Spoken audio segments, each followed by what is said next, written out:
The shelter was unusually quiet that afternoon when Sarah walked in, the scent of antiseptic and kibble filling her nose. She'd been volunteering at Paws Hope for years, but today, something or someone was different. "Hey, Sarah," called Mark, one of the shelter workers, a smirk playing on his lips. "You gotta meet our newest resident.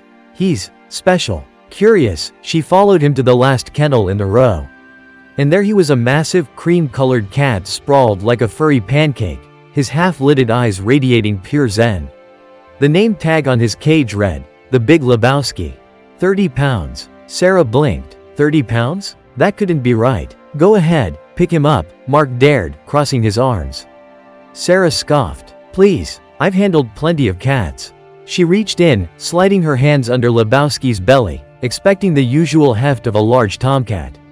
Then she lifted. Her arms instantly buckled. Lebowski didn't even flinch, just hung there like a sack of potatoes, his belly swaying slightly.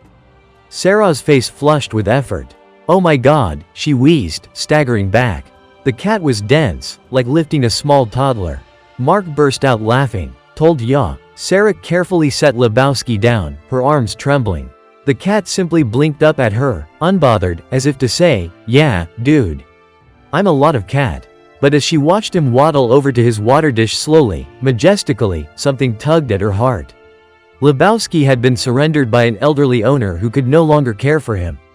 Despite his size, he was sweet, just a laid-back guy who loved naps and chin scratches.